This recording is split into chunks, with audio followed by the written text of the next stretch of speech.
Tu estás acima de todas essas coisas. Nada escapa aos teus olhos, Senhor. Tu és um Deus santo, Tu és um Deus justo, Tu és um Deus verdadeiro, longânimo, Tu és um Deus fiel, Tu és um Deus maravilhoso. Não há outro Deus a não ser o Senhor. Por isso nós te exaltamos, Senhor, te louvamos pela vida dos teus filhos, que mesmo com uma temperatura baixa, eles estão aqui, Senhor. Te louvamos pela oração que fizemos hoje de manhãzinha, aqui neste santuário. Nós queremos dizer ao Senhor que nós oramos, porque Tu és a nossa porção nesta vida, Senhor. O que seria de nós se não fora o Senhor? E nós estamos clamando a Ti nos motivos de oração para termos um segundo semestre como o Senhor nos ajudou no primeiro. O Senhor nos sustentou, o Senhor nos segurou nas Suas mãos. Nós Te agradecemos pela nossa vida e nós pedimos um avivamento que vem do Senhor. Nós Te agradecemos, ó Deus, porque o Senhor deu uma visão a esta igreja de ser uma igreja relevante. Nós Te agradecemos porque o Teu povo é um povo empreendedor, o Teu povo tem ideal, o Teu povo tem sonho, o Teu povo tem esperança. O Teu povo não são como os demais que ficam desesperados por causa desta crise política, crise econômica, crise moral que o nosso país vive. O Teu povo continua sonhando, o Teu povo continua esperançando, Senhor.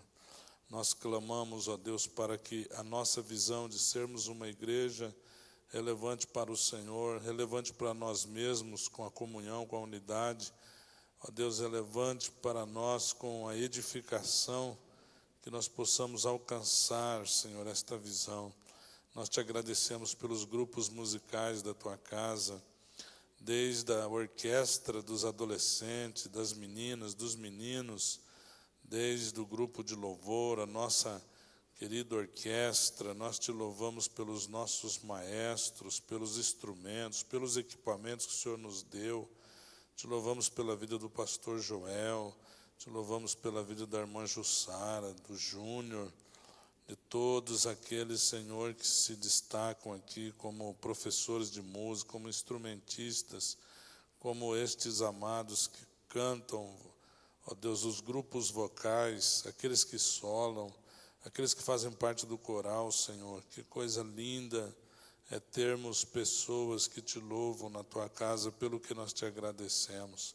E nós clamamos, ó Deus, para que a Tua igreja tenha uma vida de louvor, tenha uma vida de adoração, que a gente venha Te adorar em espírito e em verdade, que a gente venha distinguir o que é louvor de adoração, o que é música, o que é cântico de uma canção que Te exalta. Ó Deus, que a nossa igreja seja uma igreja madura em todos os sentidos. Nós Te agradecemos pela Bíblia Sagrada, que o Senhor fez com que ela chegasse à nossa mão, preservada, Senhor amado, preservada por 40 séculos, tendo a quantidade expressiva de autores, mas ela conserva a unidade. Nós Te louvamos pela inerrância da Sua palavra. Sua palavra é inerrante, a Sua palavra é infalível, Sua palavra é a única regra de fé que nós podemos confiar, obedecer, estar debaixo dela. Ó Deus, nós clamamos pela edificação do Teu povo, que a gente se una, Senhor, cada vez mais, e que nós não tenhamos só união, mas nós tenhamos unidade das crianças com os adolescentes com os jovens, dos adolescentes com os adultos, com os jovens com os anciãos com os mais novos, unidade entre os obreiros e os cooperadores, unidade entre os pastores e os membros, obreiros e membros, ó Deus, que nada venha nos desunir, que nada venha produzir em nós facção, que nada venha promover em nós divisões, ó Deus, que nós sejamos uma igreja una para a glória e louvor do Seu nome. Ó Deus, que nós venhamos a nos edificar uns aos outros, nos consolar, que quando o irmão souber de outro que está numa luta, que ele seja um agente de consolação, de edificação, de renovo, de ânimo. Abençoa, Senhor, os irmãos que se batizaram no último batismo nas águas, no penúltimo, no batismo do início do ano. Ó Deus, fortalece aqueles novos convertidos, fortalece aqueles que estão sendo discipulados. Ó Deus, transforma a nossa igreja numa igreja cada vez mais evangelizadora, uma igreja, Senhor, que vai ao encontro das pessoas, uma igreja, ó meu amado Salvador, uma igreja que resgate vidas e introduza vidas na família de Deus, que integre pessoas à tua casa, que a gente não venha, Senhor, ficar divagando, fazendo circularidade, andando em círculos, dando voltas, que nós não venhamos perder nosso tempo naquilo que não é relevante, meu Deus, que nós não venhamos perder tempo naquilo que o Senhor não mandou nos fazer, que nós não venhamos perder tempo naquilo que não é a visão da igreja, que nós não venhamos perder nosso tempo naquilo que não é a missão da igreja. Faz o teu povo entender essas verdades, meu Deus. Nós te louvamos pelos nossos ensinadores, Senhor, os ensinadores da escola dominical, dos cursos teológicos, do culto de ensino, os nossos pregadores que pregam ensinando. Nós te adoramos, te agradecemos, porque a nossa igreja tem ensinadores, tem ensinadoras, tem pregadores, tem pregadoras, talvez uma das igrejas que mais pregadores tem, Senhor, no Paraná, Senhor. Nós observamos quando fazemos o encontro com Deus, como o Senhor tem usado os nossos pregadores. Podemos dizer que nós temos prata da casa que vale ouro. Nós também queremos orar pelo nosso discipulado. Dá-me condição, Senhor, de concluir essas outras 5 lições que faltam do nosso discipulado, que possamos editar o nosso livro do discipulado de Cristo, que mais pessoas, Senhor, que um número grande de pessoas, eles queiram fazer o discipulado, que eles queiram ser discipuladores. Nós clamamos, te louvamos, ó Deus, por aqueles irmãos que estavam afastados e voltaram para os teus caminhos neste semestre, no ano passado, por estes irmãos que vieram de outros movimentos, de outras denominações, e hoje tem sido uma bênção entre nós, Senhor, que eles se adaptem cada vez mais. E nós clamamos por aqueles que se afastaram, aqueles que se distanciaram, aqueles que desanimaram, aqueles, ó Deus, que estão longe, como aquela ovelha que se perdeu. Que essas pessoas voltem, Senhor, que essas pessoas voltem. Desperta o teu povo para nós irmos ao encontro dessas pessoas. Me ajuda, Senhor, levanta equipes, levanta voluntários, obreiros, para fazermos, ó Senhor, um grande trabalho de pastorado com as pessoas que carecem ser pastoreadas. Nós te louvamos pela nossa salvação, Senhor, e nós clamamos por um avivamento na palavra, um avivamento no amor, um avivamento na edificação, na adoração, no serviço cristão. Aviva-nos, ó Pai, aviva-nos, batiza crentes com teu Espírito Santo, renova aqueles que não falam mais línguas, conceda dons espirituais àqueles que já são batizados, ó Deus. Nós te louvamos também pela provisão, Senhor. O Senhor tem provido ao teu povo, às famílias. Ó Deus, esses dias eu pedi para levantar a mão os desempregados aqui, Senhor, e o número tão pequeno de pessoas levantou a mão, prova que o Senhor tem cuidado do teu povo. Nós te agradecemos pela provisão do alimento que o Senhor põe na nossa mesa. Bendito és tu que fizeste nascer da terra o pão. Nós te louvamos, Senhor, pela água que o Senhor tem nos dado. Estamos numa cidade tão abençoada, meu Deus, que tem uma das melhores águas potáveis desse país. Nós que temos quase 100% de esgoto, nós te adoramos, porque nós moramos nesta cidade abençoada, e tudo isso é o Senhor quem proveu, é o Senhor que é a nossa provisão, não é o dinheiro. A nossa provisão é o Senhor, a nossa provisão é o Senhor, porque o dinheiro pode comprar colchão, mas não compra sono, pode comprar plano de saúde, mas não compra a própria saúde. O dinheiro pode comprar, meu Deus, uma mesa bonita, pode comprar, ó Deus, espaço, cadeiras, mas não compra amizade. O dinheiro pode comprar uma casa de alvenaria grande, bonita, mas não compra um lar. Te louvamos porque Tu és a nossa provisão, e o Senhor tem produzido esta provisão. O Teu nome é Jeová Jiré. Tu és aquele Deus que faz com que corvos venham prover os recursos para um profeta não morrer de fome. Tu és aquele Deus que escolhe uma mulher viúva de um povo amaldiçoado para sustentar o Teu profeta. Tu és o Deus da provisão, Tu és Jeová Jiré, Tu és Jeová Jiré, Tu és Jeová Jiré, pelo que tributamos honra e glória ao Teu nome. Nós Te louvamos porque o Senhor tem santificado-nos, o Senhor tem santificado a igreja posicionalmente, porque o Senhor nos inseriu em Cristo Jesus o Senhor. O Senhor tem nos santificado progressivamente no dia a dia, à medida que nós damos lugar ao Teu Espírito, e as obras da carne saem, ó Deus, do nosso ser, meu Deus. Nós Te louvamos porque um dia o Senhor vai transformar esse corpo, e nós vamos ser transformados, e definitivamente o pecado será arrancado, uma vez por todas, do nosso corpo, quando o Senhor operará a santificação final em nós. Ó Deus, Te louvamos e clamamos que o Senhor nos encha do Teu Espírito, para que nós não vamos dar lugar à carne, meu Deus.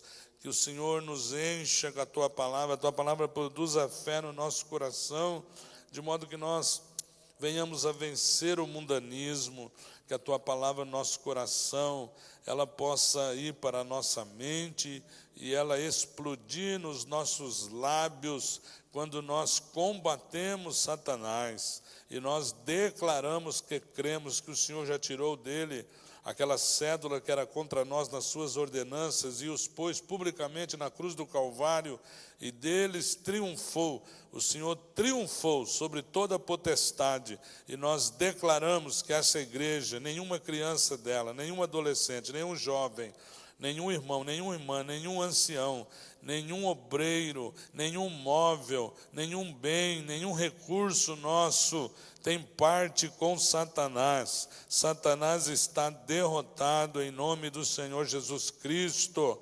Satanás não tem poder de acusar o Teu povo, porque ele peca desde a eternidade. Ele é um rebelado, ele é um traiçoeiro, ele é um enganador e mentiroso.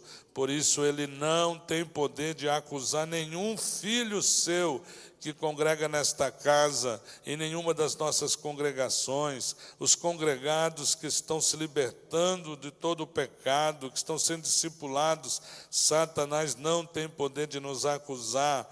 Por isso declaramos como apóstolo: agora nenhuma condenação há para os que estão em Cristo Jesus, que não andam segundo a carne, mas andam segundo o Espírito. E contra Satanás nós dizemos, Senhor, está escrito, Satanás, está escrito, está escrito.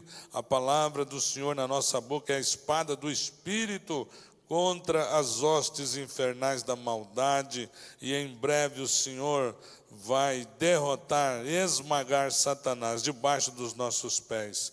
Em breve o Senhor vai esmagar Satanás debaixo dos nossos pés, e a Tua igreja clama: ora vem Senhor Jesus, ora vem Senhor Jesus, Maranata, Maranata, Maranata.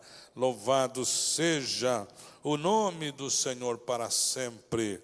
Amém e amém. Reunimos-nos aqui para glorificar o Rei Jesus. Reunimos-nos aqui para glorificar o Rei Jesus. Reunimos-nos aqui para glorificar o Rei Jesus, Senhor. Adorar o Rei Jesus, Senhor. De nós mesmos nos esquecer e só pensar em Cristo Rei Jesus. De nós mesmos nos esquecer e só pensar em Cristo Rei Jesus. De nós mesmos nos esquecer e só pensar em Cristo Rei Jesus Senhor.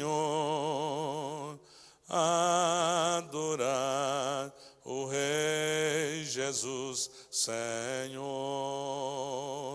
Levantemos nossas mãos para glorificar o Rei Jesus. Haramashuri Argai. Levantemos nossas mãos para glorificar o Rei Jesus. Levantemos nossas mãos para glorificar o Rei Jesus Senhor. Adorar o Rei Jesus Senhor. Não pode ser triste o coração que ama Cristo. Não pode ser triste o coração que ama a Deus. Não pode ser triste o coração que ama Cristo. Não pode ser triste o coração que ama a Deus. Por isto eu canto aleluia. Não pode ser triste o coração que ama a Deus. Por isso eu canto aleluia. Não pode ser triste o coração que ama a Deus. Onde está o seu Deus? Onde Ele está? Onde está o seu Deus? Onde Ele está? Meu Deus está no céu, também no meu coração. Os do mundo estão mortos, mas o meu ressuscitou. Meu Deus está no céu, também no meu coração. Os do mundo estão mortos, mas o meu ressuscitou. Aleluia. Pai do Senhor, irmãos, glória ao Senhor para sempre. Os irmãos querem escolher o hino da harpa? 509. Vamos então louvar a Deus. É o seu preferido, né, irmão gente? O meu também é um dos preferidos. Quem que assim está morrendo de vontade de cantar um hino aqui na frente? Tem alguém?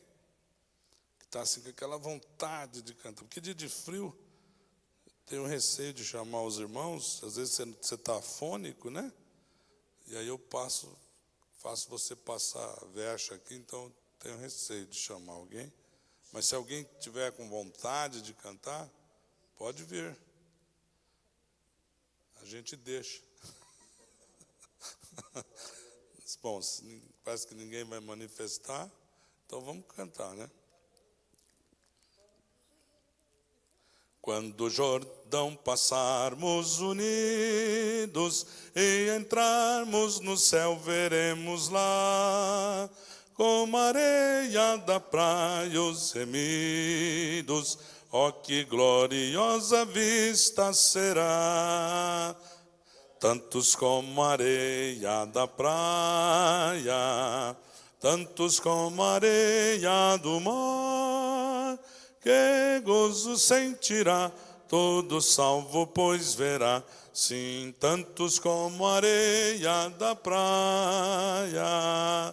Quando ouvirmos os salvos do mundo, que a morte jamais alcançará, se saudarem com gozo profundo. Oh, que gloriosa vista será!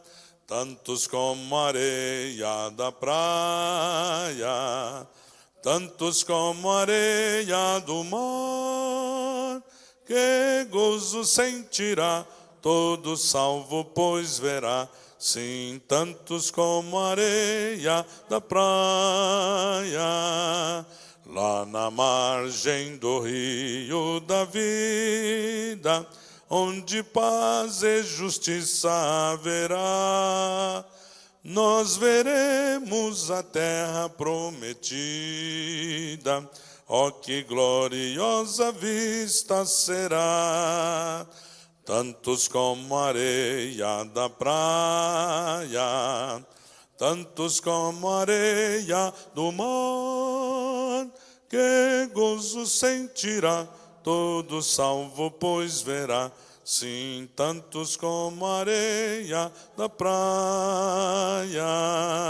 Quando Cristo Jesus contemplarmos, coroado no céu como está, e prostrado aos seus pés adorarmos, oh, que gloriosa vista será! Tantos como a areia da praia, tantos como a areia do mar, que gozo sentirá todo salvo, pois verá, sim, tantos como a areia da praia. Glória a Deus, vocês cantaram bonito, hein? A capela ficou bonita. Hoje nós estamos sós, porque nós poupamos as congregações, né? Porque os irmãos vieram na escola bíblica. Então estamos só nós aqui.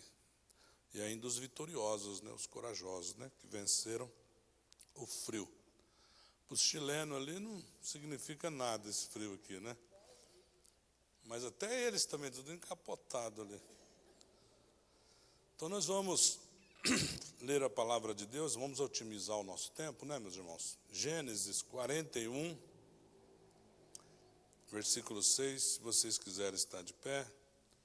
Gênesis 41, versículo 46.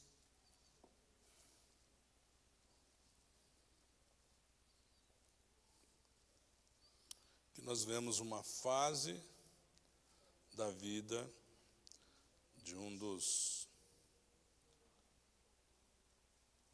líderes, dos maiores líderes, né, que o mundo já teve, José,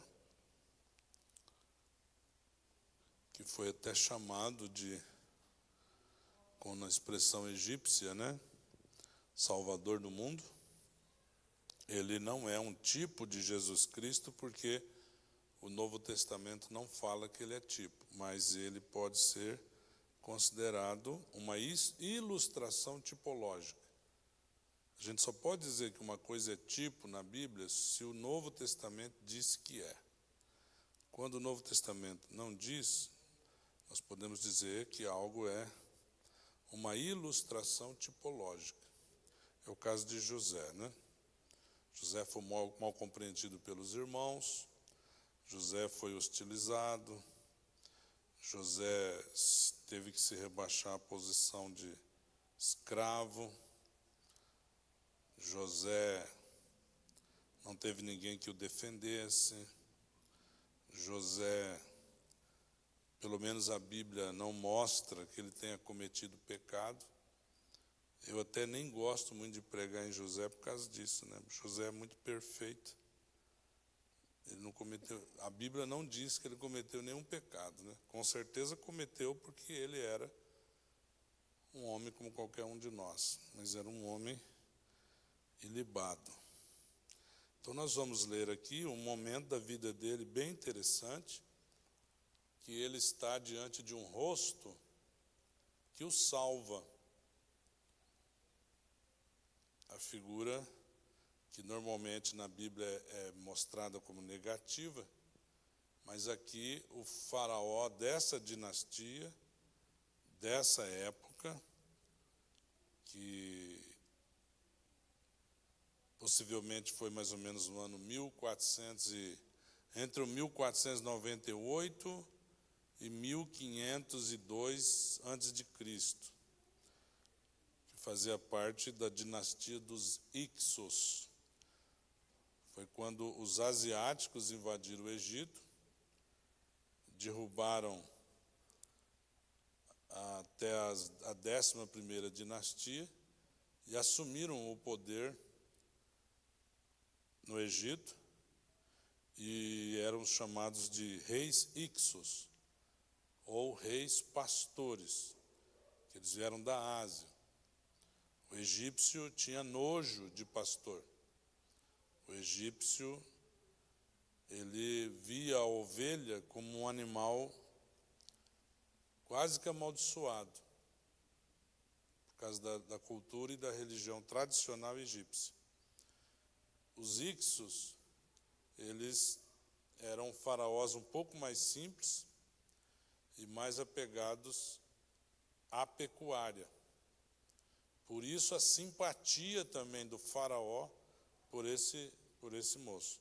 Aí vocês viram, quando morreu o faraó que conhecia José, na verdade o que aconteceu ali é que assumiu a dinastia original do Egito. E aí os hebreus começaram a ser fortemente hostilizados. Então Deus avisou a Abraão que a nação dele ia ficar 400 anos escrava em outra terra, e a gente costuma falar, né, que Israel ficou escravo 400 anos no Egito, mas na verdade não é.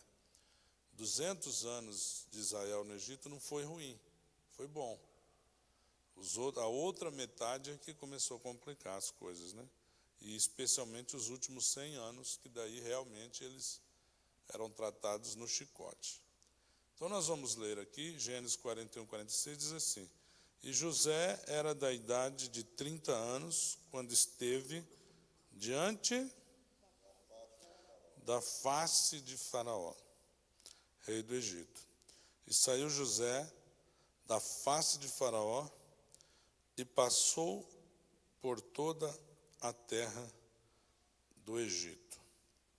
Agora volta um pouquinho no versículo 38 e vamos ler. Versículo 38 do capítulo 41. E disse Faraó a seus servos: Acharíamos um varão como este, em quem haja o Espírito de Deus? Então, o próprio Faraó declarando que reconhece nele algo diferente, né? Reconhece nele uma espiritualidade superior. É isso que ele está dizendo. Então nós vamos orar pedindo a direção do Senhor para aquilo que nós vamos falar, que tudo que eu venha falar aqui seja de proveito para os amados irmãos. Eu vou pedir para o irmão Varlando levantar sua voz em oração.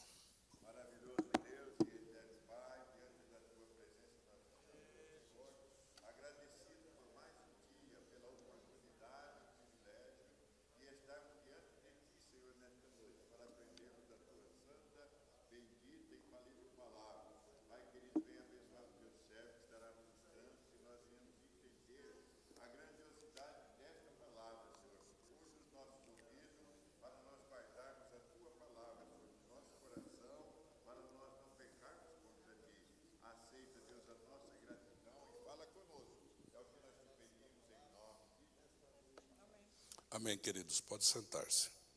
Amados irmãos, então nós hoje estamos na conferência 9 desta série geral que tem como título, são mensagens que Deus tem me dado, sendo amado para amar, que é a coisa mais importante da doutrina do Evangelho do nosso Senhor Jesus Cristo. O que eu acho engraçado é que o amor não está em nenhuma confissão de fé de igreja nenhuma, né? É engraçado isso. A gente coloca doutrina, mas a doutrina principal do Evangelho não é colocada. Talvez porque ela esteja embutida nas outras, né? Mas essa é a ideia geral, que nós somos amados por Deus. Então, como nós temos o amor de Deus, nós também podemos amar as outras pessoas. Nós temos o amor de Deus na sua natureza, e nós temos o amor de Deus porque somos objetos do amor de Deus. Quando eu falo a palavra objeto aqui, no sentido filosófico, né? Objeto como alvo de Deus. Então, nós já conversamos aqui nesses estudos, algo relevante, que vamos fazer uma revisão bem rapidinho. Pode ir soltando aí, filho. A ideia, então, dentro de sendo amado para amar, nós estamos agora num ponto que eu fragmentei já em 4, que é a teologia do rosto. O rosto é algo extraordinário, né, no ser humano. A palavra rosto, ela aparece 588 vezes. A palavra face, já tirando face da terra, que aparece 75 vezes, mas face mesmo, 737 vezes. Cara aparece 567 vezes. Semblante aparece 13 vezes. E a palavra aspecto, no sentido de semblante, aparece 3 vezes. No total, a ideia do rosto aparece 1908 vezes na Bíblia Sagrada. Então, por si só, já demonstra que o Espírito Santo dá valor ao rosto, dá muito valor ao rosto. Veja que fala-se mais de rosto que de salvação, fala-se mais de rosto que fé. Por quê? Porque o rosto é a manifestação do ser. Deus valoriza demasiado, a nosso ponto de vista. Para ele não é demasiado, mas para nós sim. Deus valoriza muito a ideia do rosto, porque o rosto manifesta a identidade do ser. O rosto é a manifestação do ser. O rosto é a parte mais eloquente da sua pessoalidade. É o rosto. Nós nunca vamos ficar alheios a um rosto. Quando você encara uma pessoa, você olha diferente do que você olhasse para um toco, ou para um animal, uma máquina, um objeto. Por isso, irmãos, essas pessoas que aprovam leis a favor de aborto, elas não sabem o que elas estão mexendo. Porque Deus tem um cuidado especial com o ser humano, porque é a imagem e semelhança dele. Então, o rosto é algo extremamente importante. Nós estudamos também que... Pode avançar, filho, na revisão. Aí, deixa aí. O rosto, nós estudamos que a metáfora do rosto de Deus para com o nosso rosto. Aquela bênção arônica é muito profunda, né? Que o Senhor te abençoe e te guarde. Que o Senhor faça resplandecer o seu rosto sobre ti. Já pensou? O brilho de Deus vai estar sobre você. Então, quer dizer, você vai cair na graça de Deus e, ao mesmo tempo, você vai refletir esse brilho. O Senhor faça resplandecer o seu rosto sobre ti e tenha misericórdia de ti. Então, quer dizer, há uma relação pessoal. Que o Senhor levante o seu rosto e te dê a paz. O shalom. Eu já falei bastante. O que é shalom aqui? Não é simplesmente a paz em português. E nós falamos sobre os tipos de rostos físicos, né? Nós falamos do rosto, que os anatomistas dividiram os rostos em 9 tipos. 9 tipos de rosto do ponto de vista físico. O oval, o redondo, o pontiagudo, ou o triângulo para baixo, o triângulo para cima, o oblongo. Então, são 9 tipos de rosto físico, né, que exprimem um aspecto do gene de determinadas etnias, né? Então, o rosto, ele tem o seu formato físico no geral. Todavia, nós trabalhamos mais a questão, obviamente, dos tipos de rosto na palavra de Deus, que a gente poderia ficar aqui até o ano que vem, falando de tipo de rosto, visto que tem 1.900 e poucas referências. Então, pelo menos uns 30 ou 40 rostos diferentes a gente podia analisar na Bíblia. Mas eu vou selecionar mais esse de hoje e semana que vem vou trabalhar outro. E daí nós vamos avançar nessa ideia de sendo amado para amar. Nós analisamos Provérbios 27, 17, que diz: como com o ferro se aguça, assim o homem afia o rosto do seu amigo. É uma expressão hebraica que nós mostramos para os irmãos, que ela tem uns 3 sentidos diferentes, né? Quer dizer, eu quando me relaciono com o irmão Eliseu, por exemplo, o meu rosto afia no rosto dele. Isso obviamente é uma metáfora. Está dizendo que à medida que eu convivo com o Eliseu, eu conheço o Eliseu me conhece. Ele nunca vai me conhecer totalmente, nem eu ele. Visto que, se nós somos a imagem e semelhança de Deus, existe algo em nós de eterno, e o eterno é infinito. Então, jamais você vai conhecer alguém totalmente.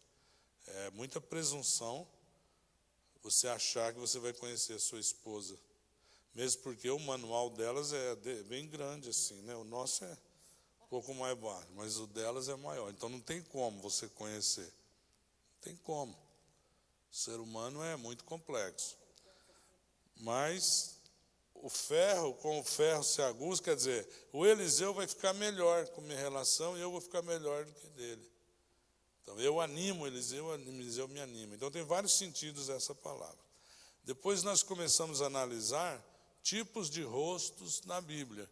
Então, nós trabalhamos o rosto correspondente, que é o rosto do esposo para a esposa, é o rosto do marido para a sua mulher. E nós trabalhamos Eva e trabalhamos também a Sulamita. Mostramos o quanto é importante isso. E é triste quando os casais deixam de se olhar. Deixam de se olhar.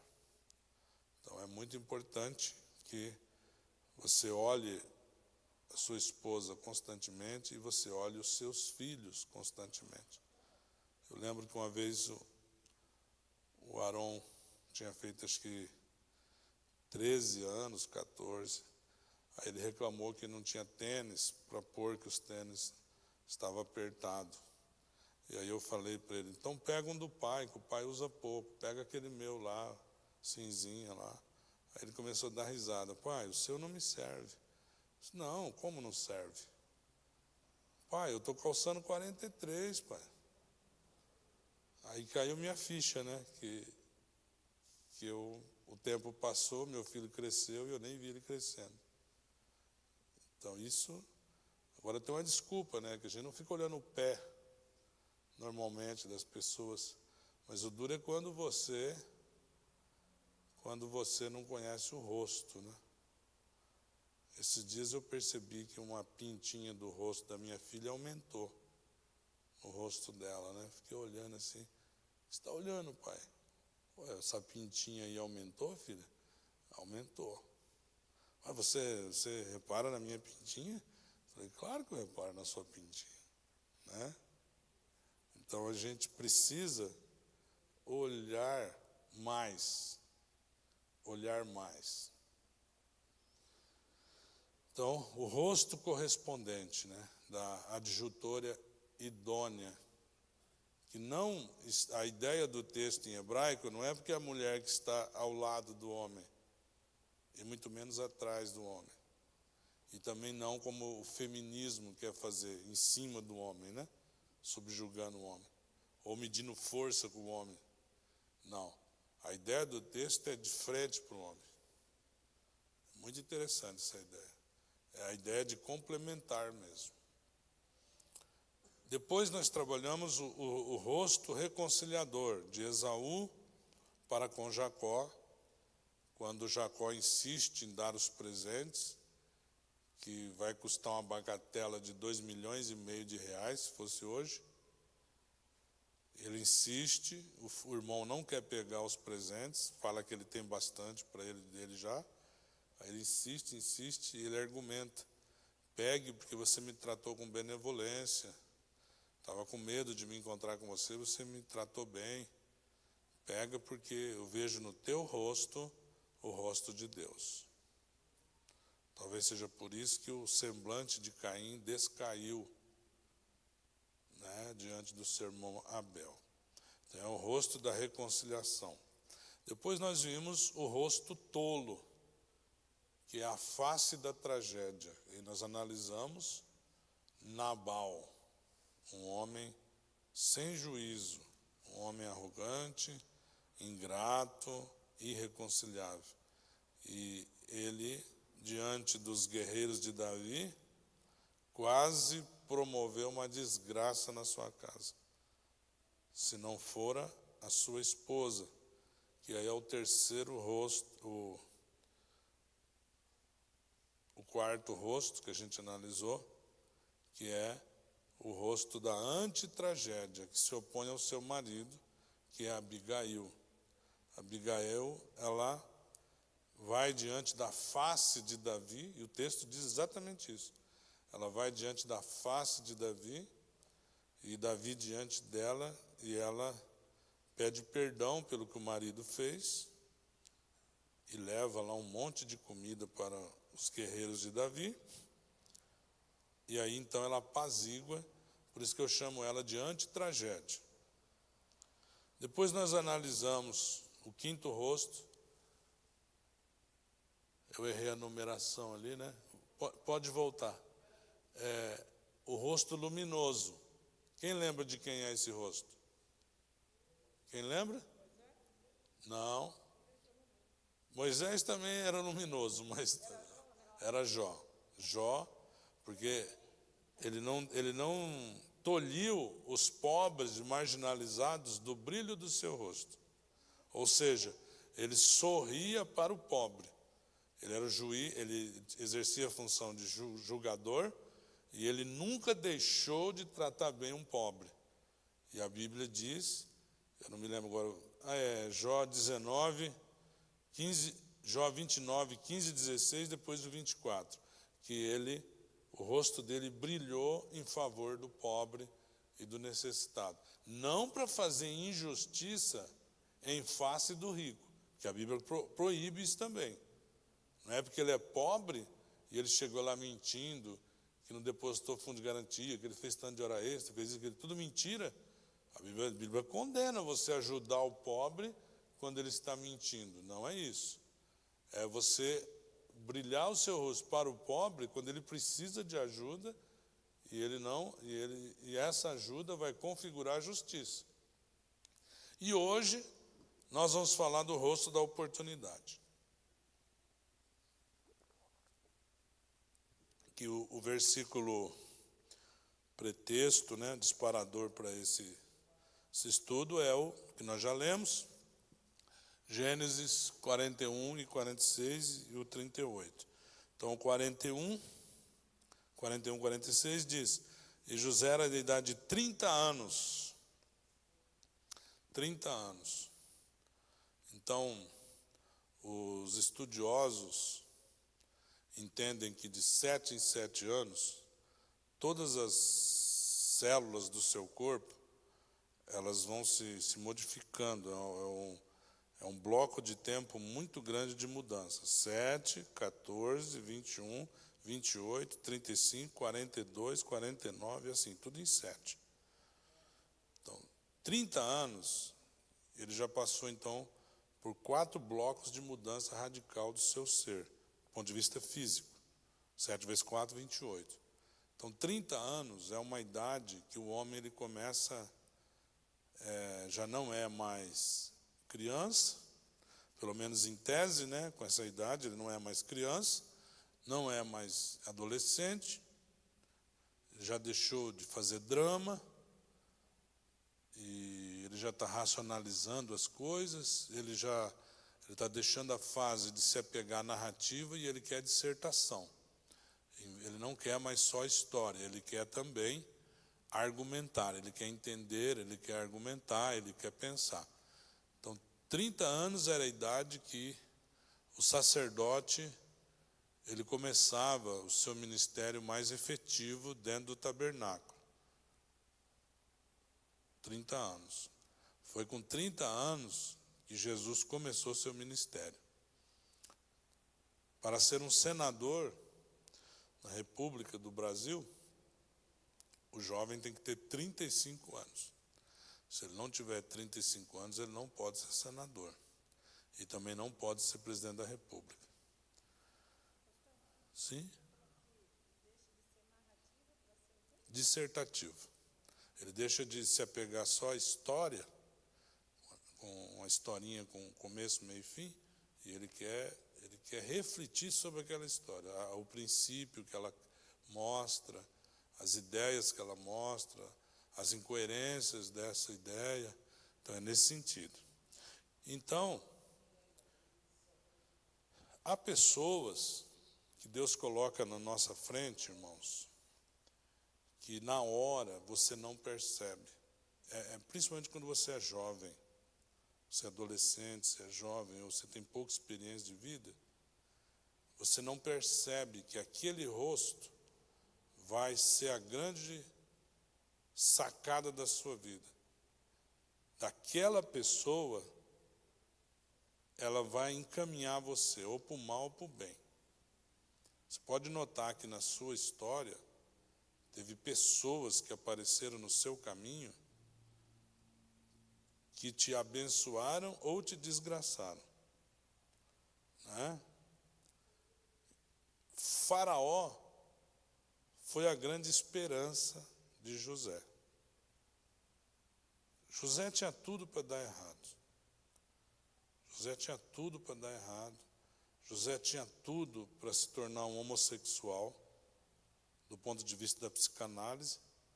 Ele tinha tudo para ser um derrotado na vida, um frustrado. Mas ele é um grande exemplo de resiliência. Resiliência é mais que perseverança.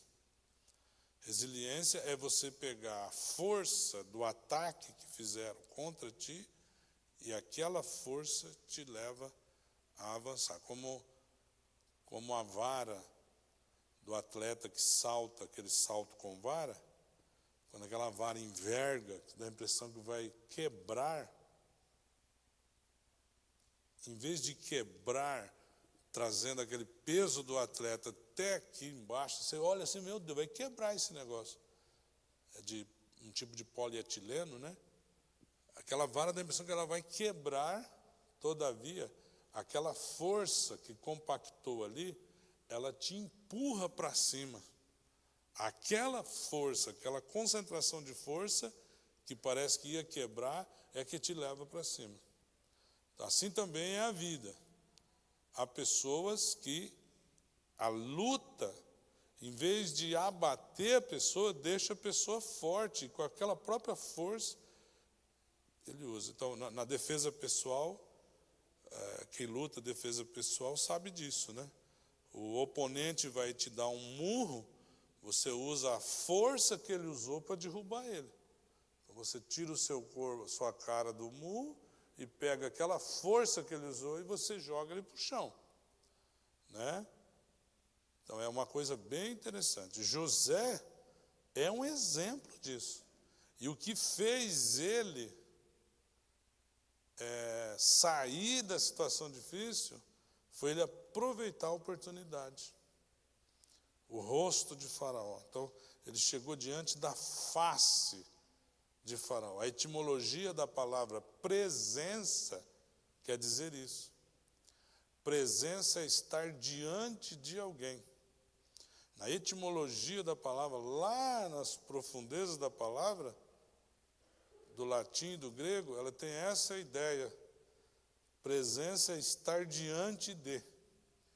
Então, aquele momento mudou a vida de Faraó. E é tão interessante que Faraó reconhece que ele não é uma pessoa medíocre.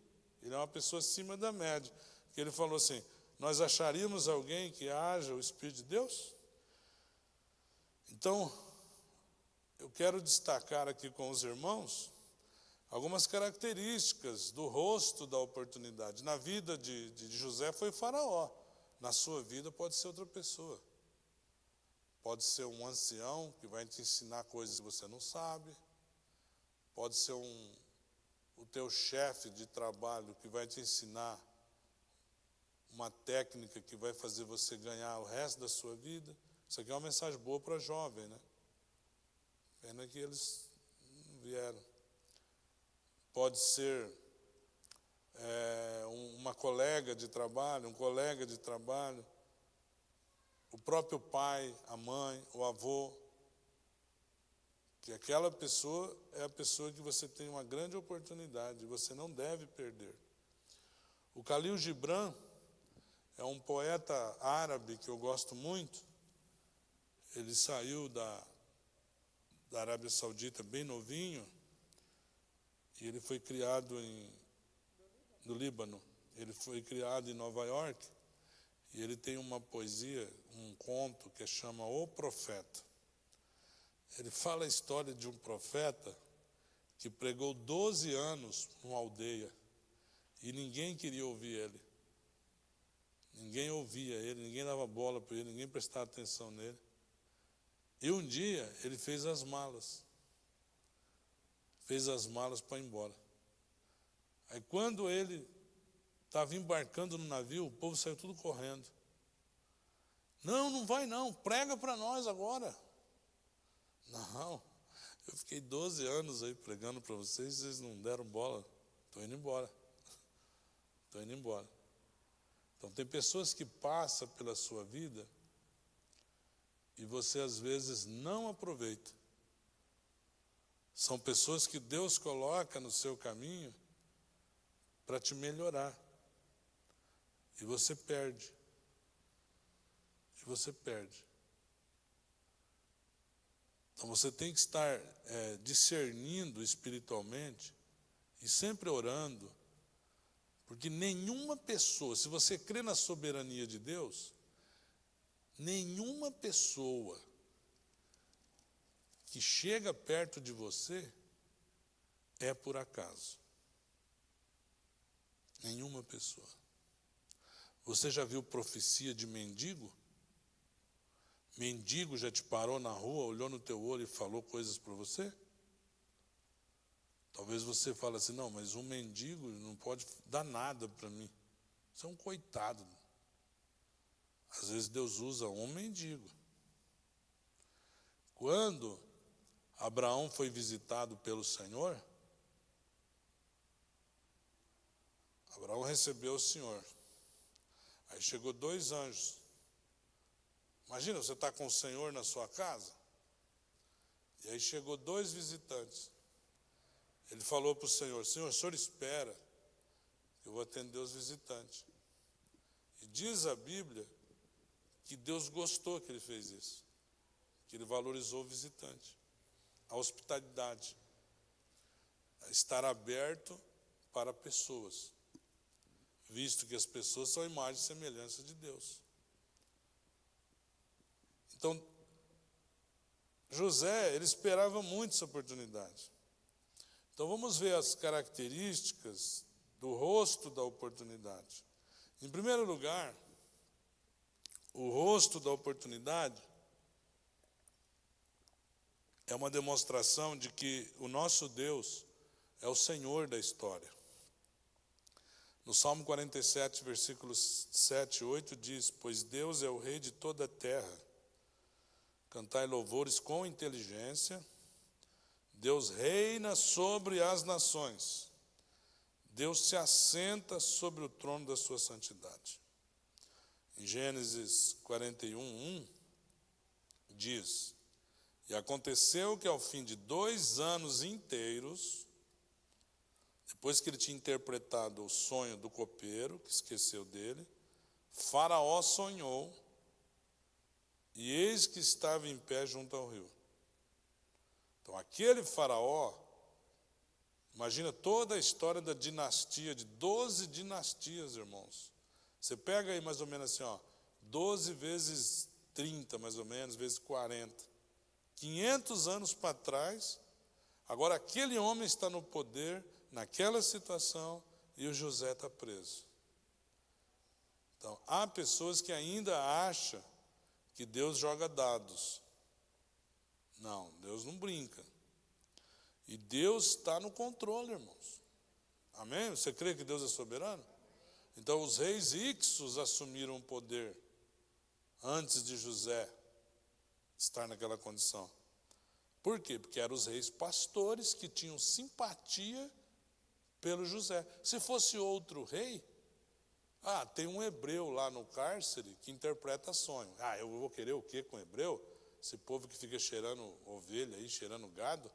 Quero saber dessa gente, não. Que usa barba, que para o egípcio, a barba era uma coisa anti-higiênica.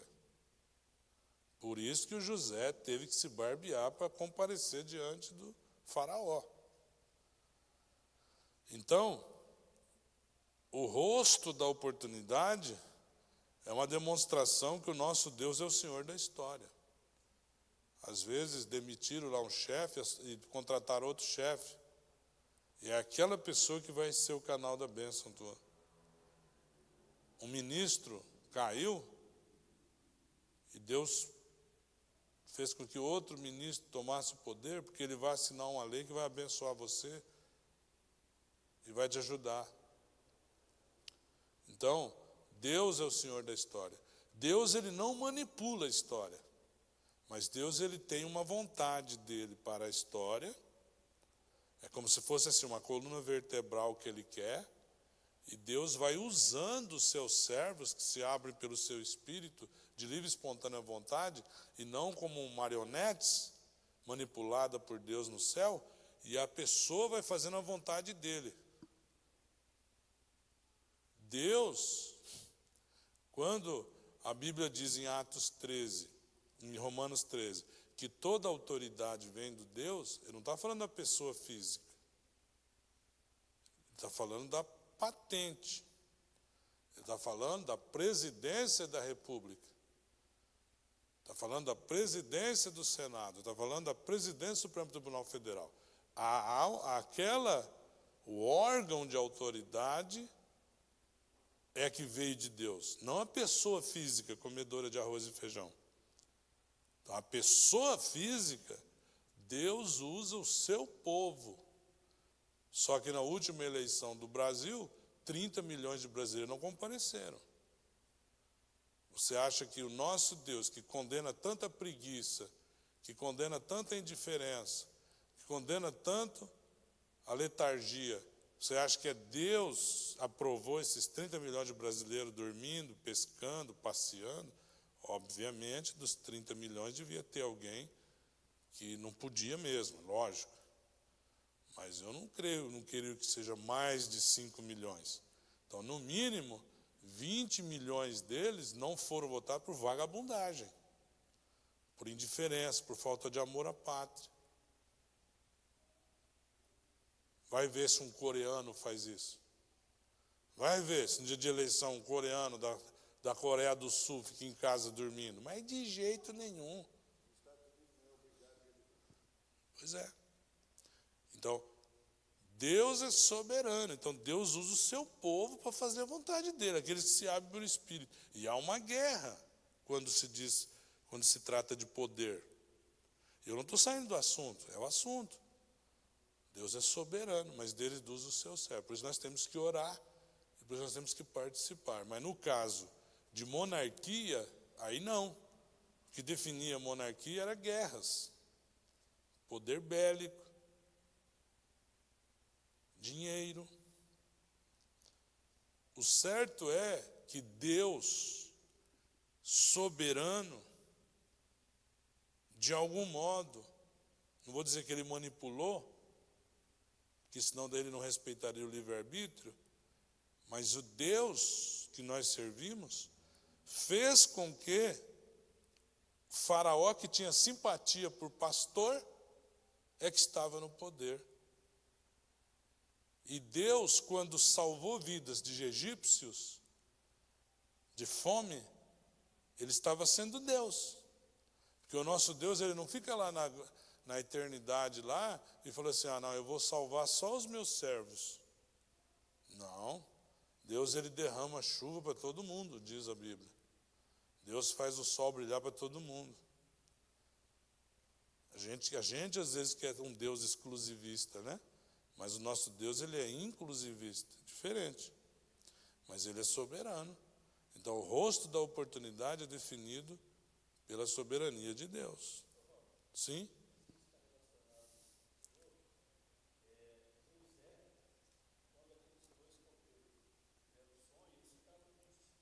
O padeiro e o copeiro. Exato. Ele é um camarada muito sensível, né? Exato. Quer dizer, se ele ficasse um homem jururu, porque ele foi acusado desse pecado terrível de tentativa de estupro, que em todas as culturas é um dos crimes mais bizarros, né? Se ele ficasse todo encrunhado, se sentindo injustiçado, choramingando no canto da cela, o carcereiro não ia dar as chaves para ele cuidar. Mas por quê? Porque ele era uma pessoa que se interessava pelos outros.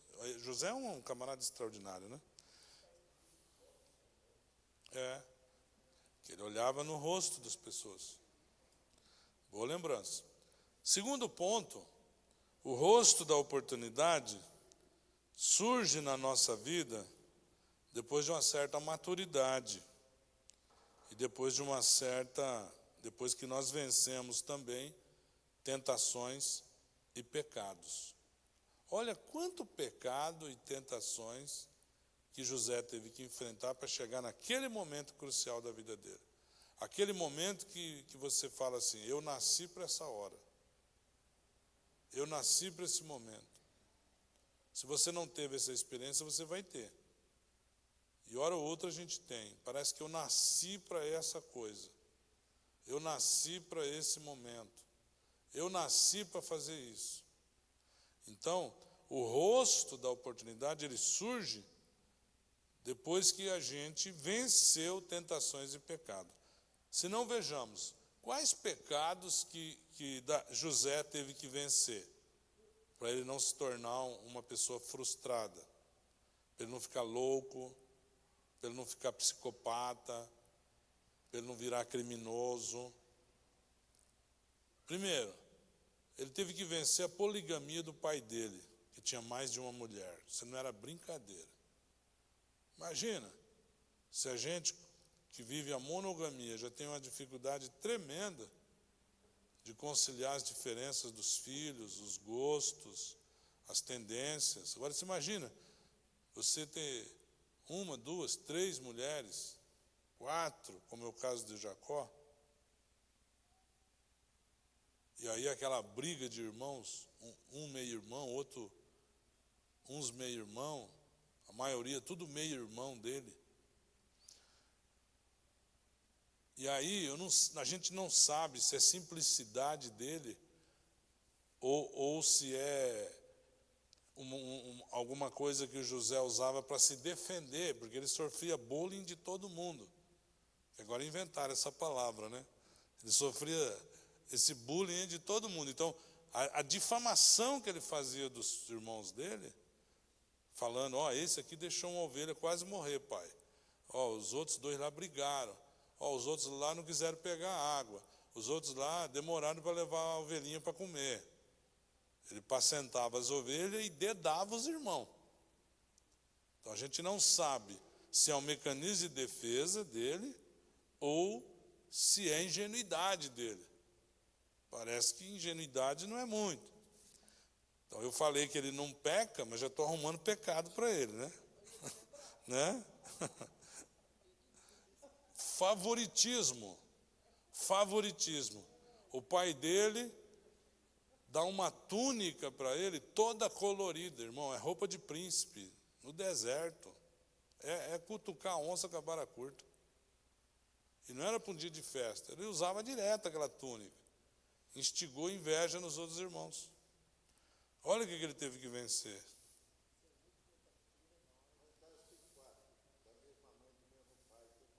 Imagina. Aí ele começa a ter sonhos. Aí a gente pensa, ele contava aquele sonho de ingenuidade ou ele contava para se exibir? Se você vê o restante da vida dele, a impressão que eu tenho é que não era para se exibir. Era ingenuidade, parece, que ele contava os sonhos. Aí ele teve que administrar inveja. Inveja dos irmãos, que é uma coisa terrível. E a inveja foi crescendo ao tal ponto que ela se tornou uma inveja homicida.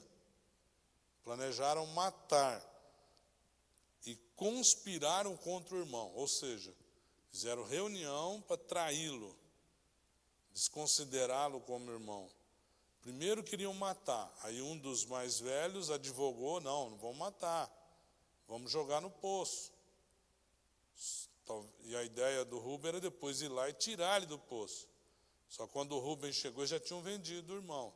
Então ele teve que administrar inveja homicida, ele teve que administrar conspiração, ele teve que administrar roubo. Roubaram a túnica dele. Roubaram a túnica dele. A túnica dele tinha um apego emocional forte. Contaram uma mentira para encobrir o crime. Sujaram lá a túnica de sangue para mentir para o pai. Olha quanto pecado ele teve que administrar.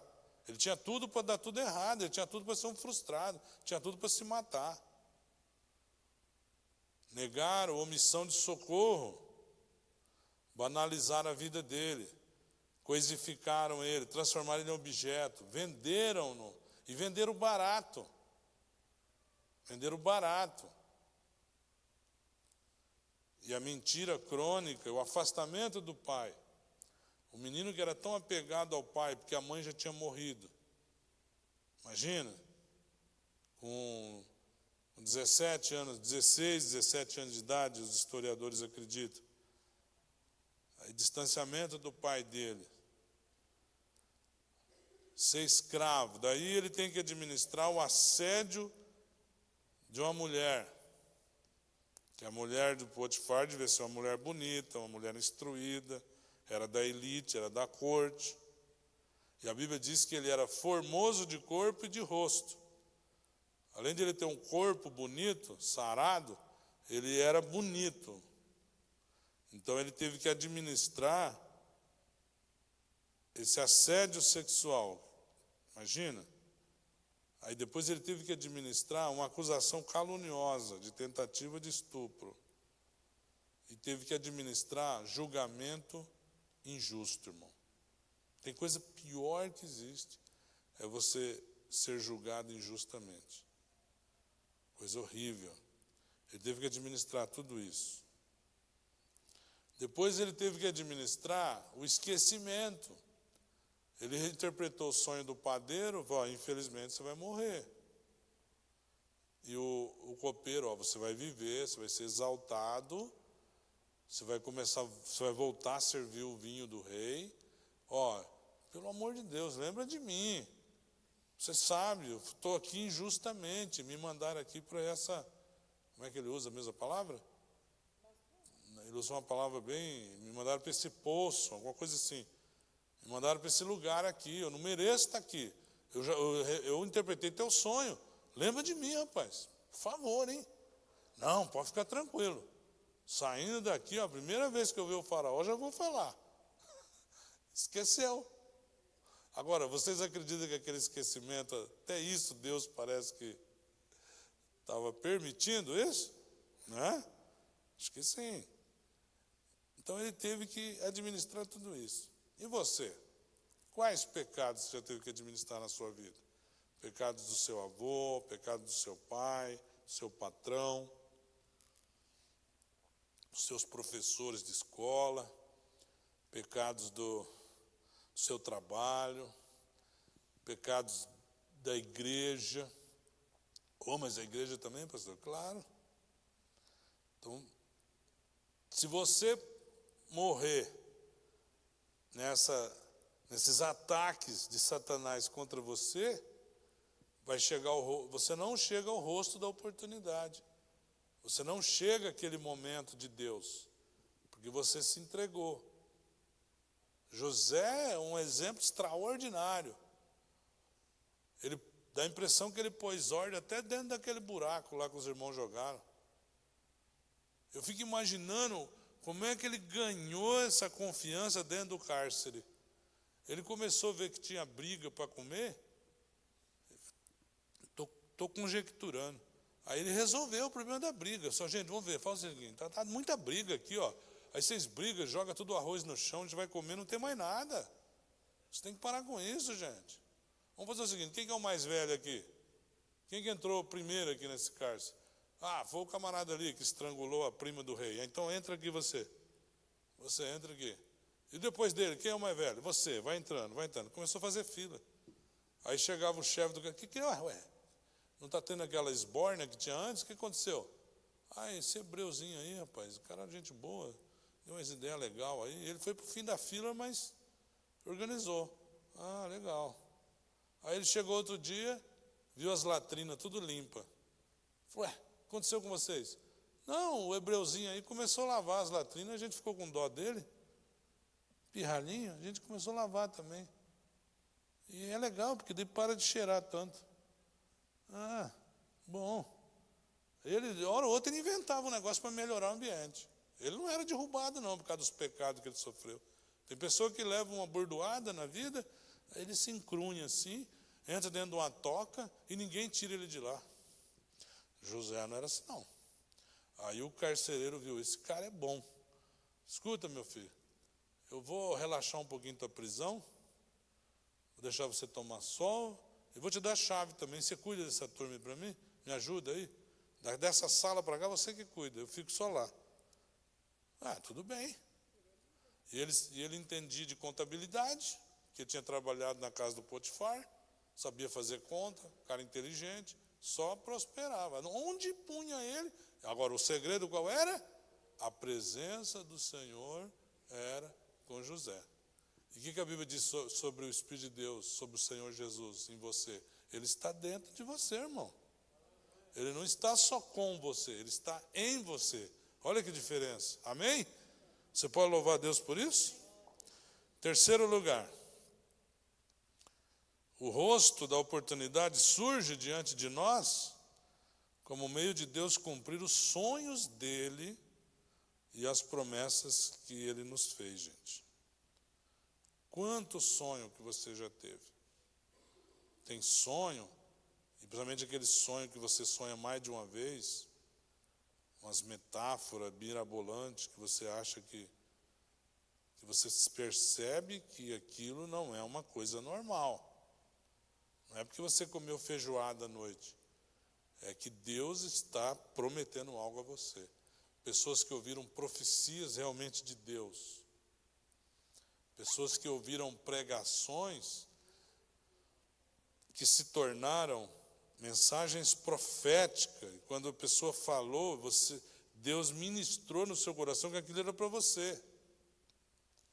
Então, o rosto da oportunidade nada mais vai ser, mas vai ser o momento em que Deus vai dizer para você, através de um rosto, chegou a tua hora. E eu declaro em nome de Jesus, que Deus vai ministrar muita coisa para os irmãos aqui, viu? Você tem que crer nisso. Só Deus pode pôr ponto final. Em quarto lugar, o rosto da oportunidade nos aparece quando Deus decide nos fazer justiça. E quando Ele percebe que a gente está maduro para cumprirmos a missão para a qual Ele nos vocacionou. É certo um crente pedir vingança? Senhor, quebra as pernas dele. Eu já ouvi isso aí, eu já ouvi. Olha, eu vou pôr você aqui no meu joelho. Você está no meu joelho. Você vai ver se eu não sou homem de Deus.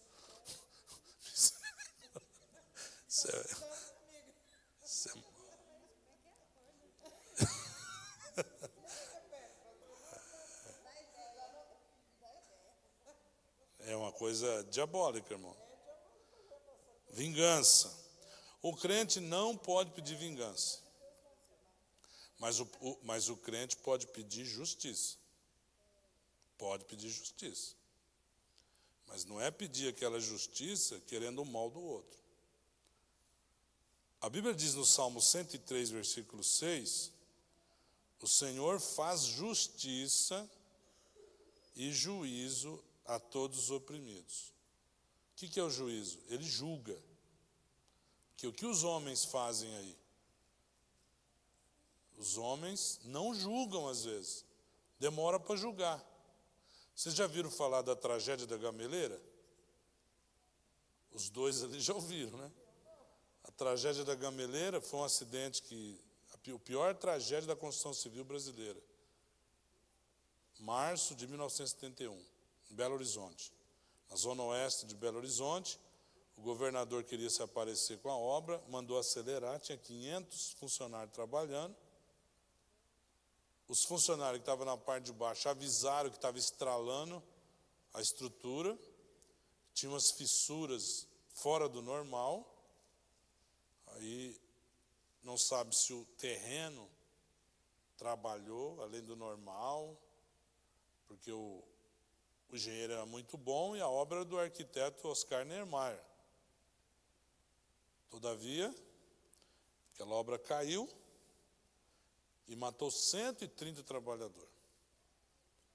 A primeira ação ajuizada para requerer a indenização demorou 33 anos. Isso é o Brasil. Então aqui está dizendo assim, o Senhor faz justiça, a gente sabe, e juízo. Ele não demora para julgar, não. Salmo 103, versículo 6. O Senhor faz justiça e juízo a todos os oprimidos. Todos os oprimidos. Eu lembro uma vez, numa convenção geral, o pastor Antônio Gilberto, que é um verdadeiro santo de Deus, né? Ele foi acusado de uma coisa. E aí todo mundo ficou horrorizado com aquilo. Deve, não deve? Como é que pode, um homem tão santo? E aí perguntaram para ele, pastor Antônio Gilberto, o senhor não vai se defender? Eu disse, não vou me defender. Por que o senhor não vai se defender? Eu não vou me defender porque eles estão me acusando de algo que eu fiz no exercício do meu ministério.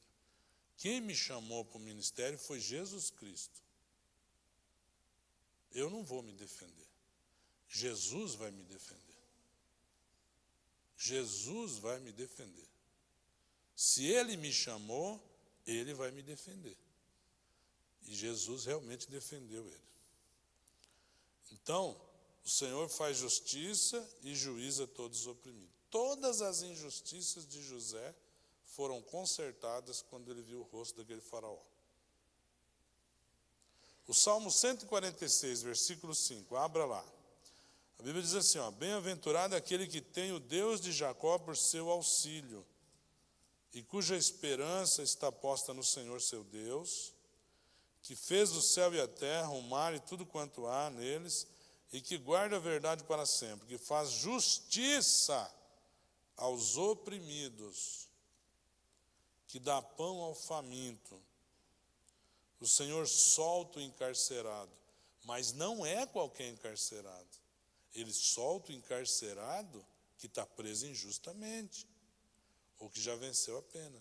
Eu lembro que eu fazia uns cultos lá na cadeia de Nova Esperança, e eu levava uns papel escondido, papel de pão, e eu fazia requerimento para eles, para pedir para o juiz soltar quem já tinha vencido a pena. Então aí eu fazia o requerimento, ensinava eles a fazer o requerimento e eles pediam. E a partir do momento que pede publicamente assim, para a autoridade, ele não pode se negar. Aí ensinava eles a fazer, depois pedir, porque coitado já tinha cumprido a pena. Isso acontece muito no Brasil, irmão. Se você não sabe, fica sabendo. A pessoa foi condenada a 3 anos. Está presa há 4 anos. Aí fica uma revolta naquele homem, ele sai um monstro, pior do que ele entrou lá dentro. Então, está dizendo aqui que ele liberta o encarcerado que está preso injustamente. Não é que Deus vai fazer bagunça. Se ele der para a sociedade, tem que ficar lá. Mas esse está falando aqui. Então você... Agora veja Tiago 1:20. Esse versículo, ele é um dos mais fortes da Bíblia, irmão, porque mexe muito com a gente. Porque todos nós queremos fazer justiça quando a gente é achacado. E aqui diz assim, ó, Tiago 1:20, porque a ira do homem não opera a justiça de Deus. Então, se você está orando, pedindo justiça para Deus, se você ficar irado, e você agir movido pela ira, que é o que Tiago está dizendo, Deus não vai operar a justiça. Olha, a pessoa fez uma injustiça contra mim. Eu me iro contra ele, fico odiando ele. Deus não vai operar a justiça. Agora, se você tem a atitude de perdoar essa pessoa, Deus vai agir. Eu não estou falando que Deus vai pôr câncer nele, vai quebrar as pernas dele. Não estou falando isso. Eu estou falando que Deus vai julgar a tua causa. Agora, se você fica irado, com ódio, destilando veneno, o veneno não vai cair nele, o veneno vai cair no seu coração. Você que a comida não vai ter sabor para você, você vai perder sono, você vai perder amigos, você vai ficar mal.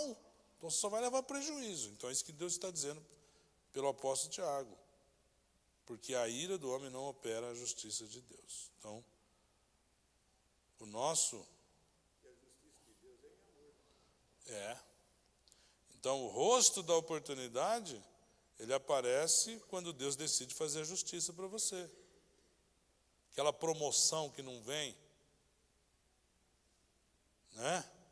Uma vez uma moça aqui da igreja, eu não era nem presidente, chorando, veio conversar comigo.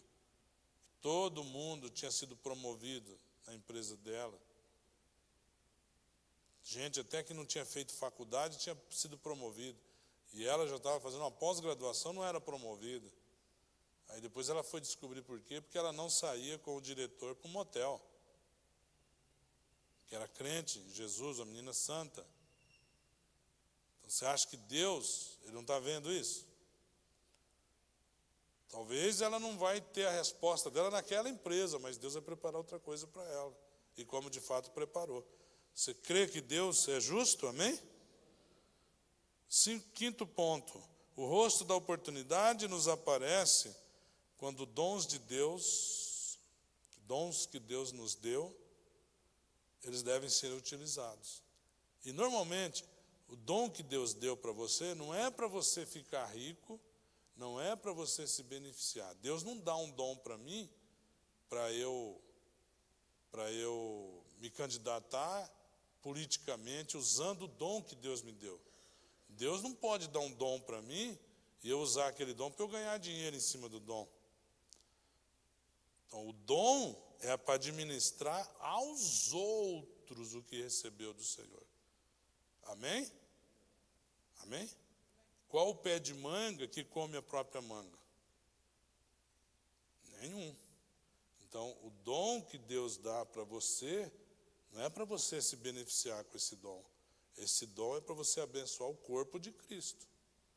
Então, naquele momento, o dom de José salvou a humanidade inteira, inclusive a sua família.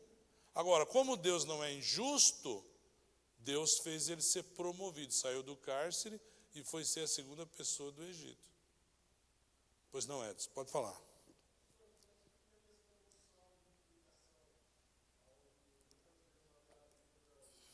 Aham. Os salmos, sim. Os salmos de imprecação, a gente tem que entender que na história da revelação, o salmista, ele não tinha o nível de revelação que nós temos, como nós temos com Cristo Jesus, né? Estevão, que é o próximo rosto que eu vou trabalhar. Estevão, Jesus, que pediu para o pai perdoar os seus algozes, né? Então, o salmista, 1000 anos antes de Cristo, ele não tinha essa visão. Outra coisa, os salmos de imprecações, normalmente, eram contra as nações idólatras, contra os cananeus, contra os filisteus, e contra alguém de Israel que estava fora da vontade de Deus. Aí ele, aquelas coisas terríveis, né? Joga os seus filhos no penhasco, quebra os dentes deles, né? Aqueles salmos de imprecações, eles primeiro, eles estão há 1000 anos de Cristo. Na revelação está lá para trás. Da mesma maneira que o salmista fala, né? Cantai ao Senhor na presença dos deuses. Então ele está admitindo que existe deuses. Por quê? Porque eles estão gateando na revelação ainda. Estão gateando na revelação. Não existe deuses, existe só um Deus, o único e verdadeiro. Ah, mas eles não sabiam, Davi não sabia. Sim, só que olha lá, ele está 1000 anos antes de Cristo. Então, o nível de revelação deles é muito, muito inferior ao nosso. É que nem o escritor aos Hebreus, e Pedro diz, né, que os profetas escreviam coisas que eles não entendiam. Não tinha, a revelação era muito pequena da graça. Ainda que Davi era um homem que ele estava bem avançado, o tempo dele, né? Mas ele continuava sendo homem. É uma realidade que a gente não sabe, né? O que é você pegar uma espada e vir 10 contra você para te matar, né? Alguém que sacrifica criança para a guerra, que mata criança. Então, toda essa gama aí de ira que eles tinham contra os ímpios, que ele fala, né?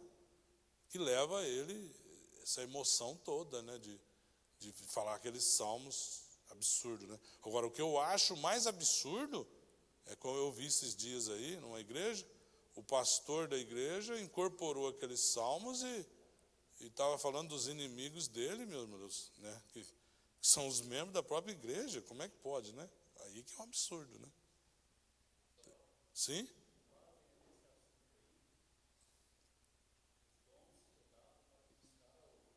Uhum.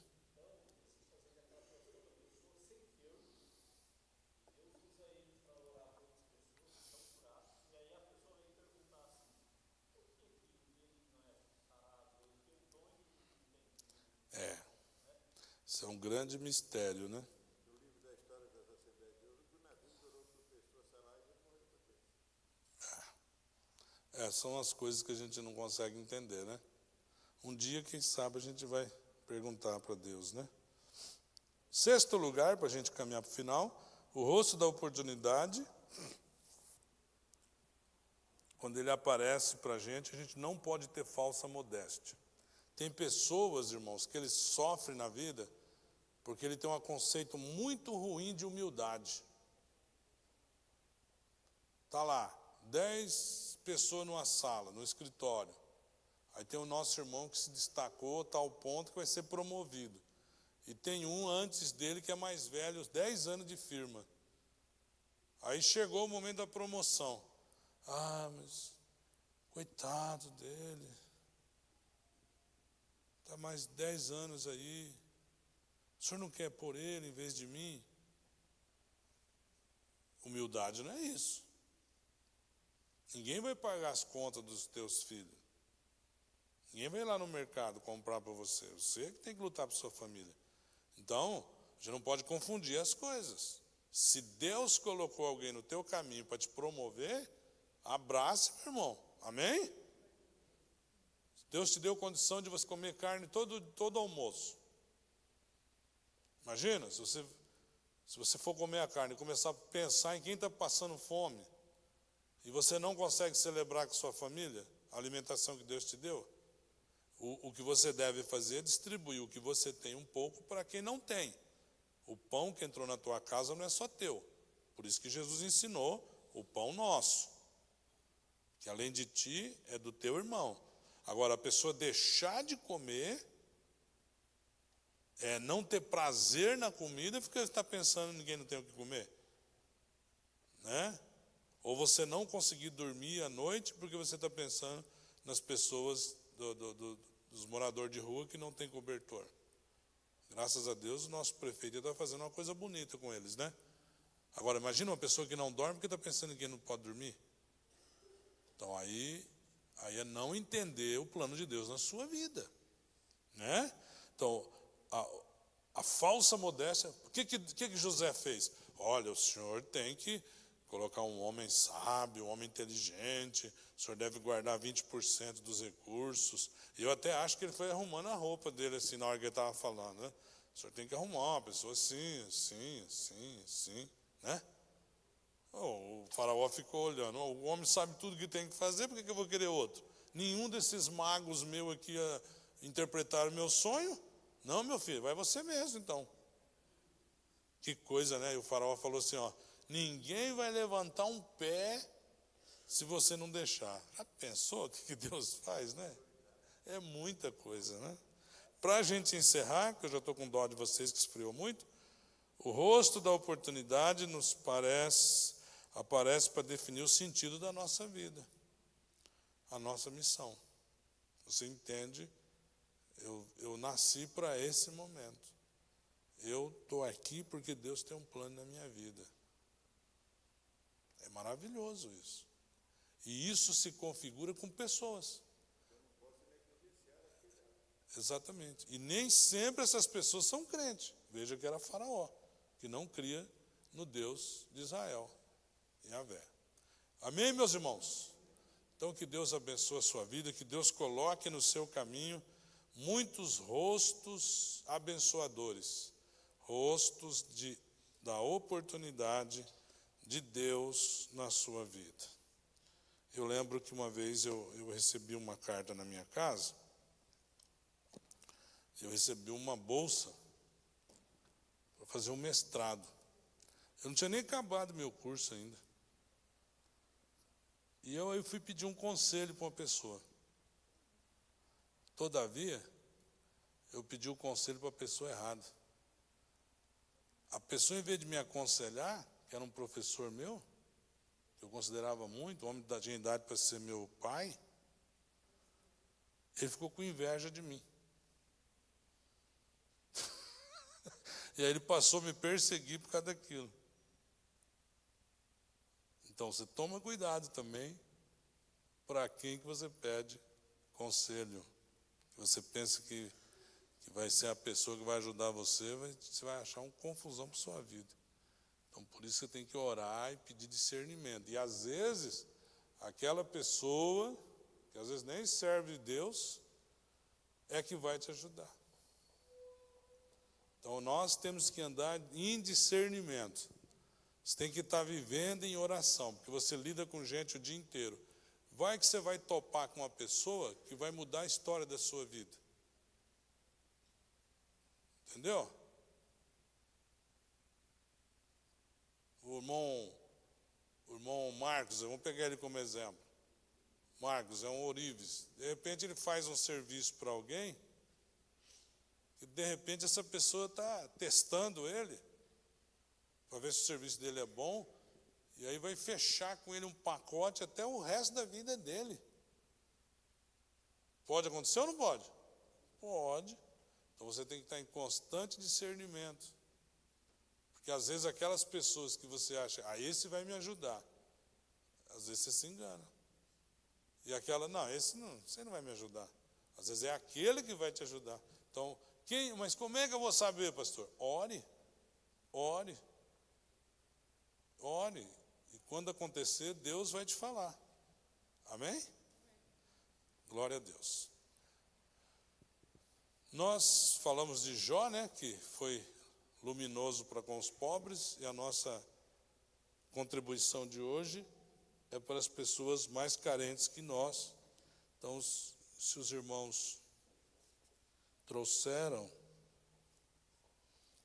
a contribuição, o nosso querido irmão Amós vai recolher a sua contribuição. Vamos estar de pé. O desejo do meu coração é que Deus coloque pessoas no seu caminho para lhe abençoar. Pode recolher, irmão. Que Deus abençoe a sua oferta no nome do Senhor, aquele que dá ao pobre, empresta a Deus que o criou. Essa é uma palavra para você que está contribuindo nesse momento. Lança o teu pão sobre as águas e depois de muitos dias o achará. Glória a Deus. Que Deus abençoe a sua vida, que Deus abençoe o seu ser, sua família, no nome do Senhor Jesus. O pastor Júlio estará finalizando aqui esse culto, orando, dando a bênção. E se ele quiser fazer algum comunicado também, fica à vontade. Pai do Senhor, meus amados, amém? Eu estava no coração hoje, até em casa, lembrando, os irmãos estão ainda cientes da nossa campanha, né? Só para lembrar os irmãos, a campanha de 26 dias de oração.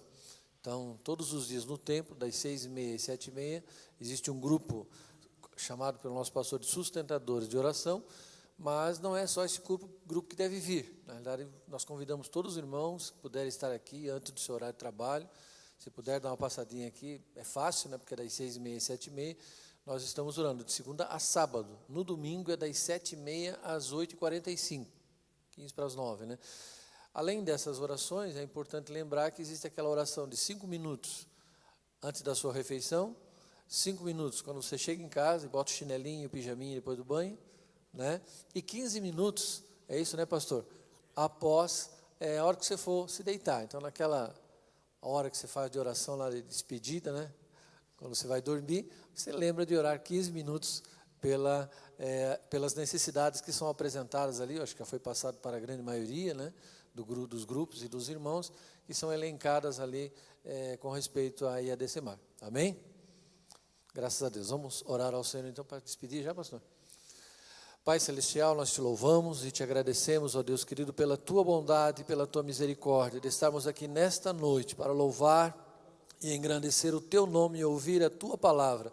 Abençoa teus filhos, Senhor, e ajuda-nos, Senhor, a não sermos somente ouvintes, esquecidos, mas que sejamos praticantes da tua palavra. Senhor, abençoa cada um de nós, guarda-nos quando iremos agora para os nossos lares, na tua segurança e na tua paz. Deus querido, é o que nós te pedimos e te agradecemos no nome santo do teu Filho Jesus. Que Deus os abençoe.